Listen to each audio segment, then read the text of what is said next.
আসসালামু আলাইকুম everyone, welcome back to my channel. আশা করছি আপনারা সবাই অনেক বেশি ভালো আছেন। আমি আলহামদুলিল্লাহ ভালো আছি।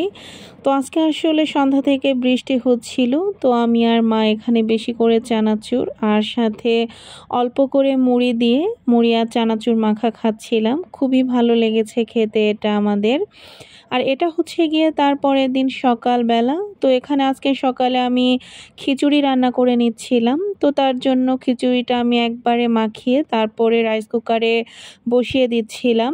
আর এদিকে খিচুড়ির সাথে খাওয়ার জন্য ইলিশ মাছ ভাজি করেছিলাম, সাথে শুকনা মরিচও ভাজি করে নিয়েছিলাম আর করেছিলাম টমেটো সালাদ।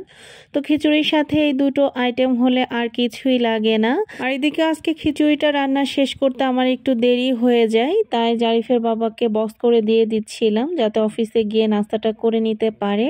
আর এখানে আজকে দুপুরে আমি রান্না করেছিলাম লাল পোয়া মাছ ভুনা আর ডিম দিয়ে এরকম হালকা ঝোল রেখে একটা তরকারির মতো রান্না করেছিলাম। সকালের ইলিশ মাছ ছিল 1 পিস আর শাক ভাজি। তো দুপুরের খাবারটাও মাশাআল্লাহ খুবই জমজমাট ছিল। তো তারপরে বিকেলের দিকে জারিফকে নিয়ে আমি আর মা চলে এসেছিলাম নিচে হাঁটতে। আর নিচে এসে আমরা একটু আনারস মাখাও খেয়েছিলাম।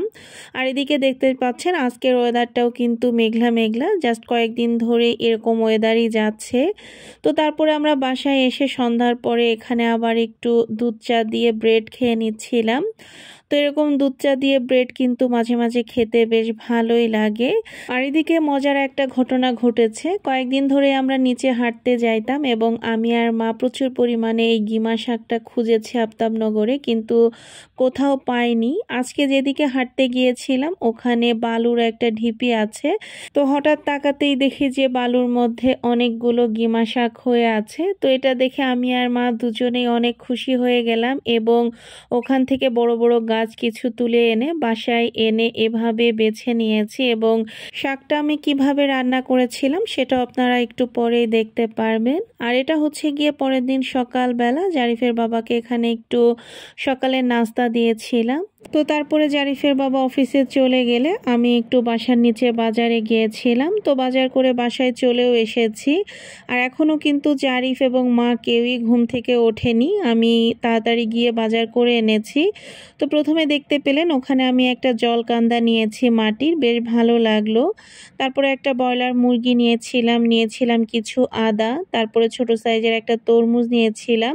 তো তরমুজটা আসলে দেখতে লাল দেখা গেলেও খেতে খুব একটা ভালো ছিল না। এরপরে মনে হয় না এই বছরে আর আমাদের তরমুজ কেনা হয়েছে। আর এখানে আমি 1 মুঠো নাজনা নিয়েছিলাম, এগুলোকে আমাদের এলাকায় নাজনাই বলে। সাথে নিয়েছিলাম একটা লাউটাও আসলে খুব বেশি ভালো ছিল না, মোটামুটি ছিল। আর এখানে নিয়েছিলাম কিছু ছোট সাইজের আলু, নিয়েছিলাম একটা লেবু, 2টা আনারস, বেশ কিছু কাঁচামরিচ, টুকটাক বাজার আর কি, বাসার নিচে থেকে যেহেতু করা। আর এখানে বেশ কিছু দেশি পটলও নিয়েছিলাম। এই পটলগুলো খেতে আমার কাছে বেশ ভালোই লাগে। আর এই আলুগুলো তো আপনাদেরকে আগে আরও একবার দেখিয়েছি। তো এগুলোই ছিল আমার আজকের টুকিটাকি কিছু বাজার। আর এদিকে আজকে সকালে আমি আর মা বালাচাও ভর্তা দিয়ে ভাত খেয়েছিলাম। তো মা ঘুম থেকে ওঠার পরে আমি বালাচাও ভর্তাটা করে নিয়েছিলাম। আর এখানে আমি অলরেডি দুপুরে রান্না বান্নাও শুরু করে দিয়েছি। তো সেই লাউ দিয়ে সেই ছোট ছোট আলু আর চিংড়ি মাছ দিয়ে রান্না করছিলাম। তো এটা খেতে বেশ ভালোই হয়েছিল, যদিও লাউটা খুব একটা ভালো ছিল না।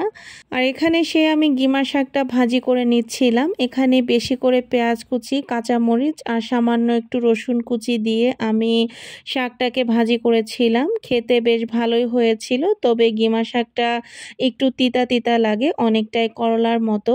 আর এখানে আমি সেই মুরগিটা ভুনা করে নিচ্ছিলাম। একটু বেশি করে রান্না করতেছিলাম যাতে রাতে আর কোনো কিছু রান্না না করা লাগে। আর সেই তরমুজটা মা এখানে কেটে নিল, তো সেটাই আমরা দুপুরে খাচ্ছিলাম। তরমুজটা আসলে রান্না করার মাঝখানেই খাচ্ছিলাম, মানে ভাত খাওয়ার আগে। তো মোটামুটি ছিল, খুব একটা ভালো ছিল না তরমুজটা।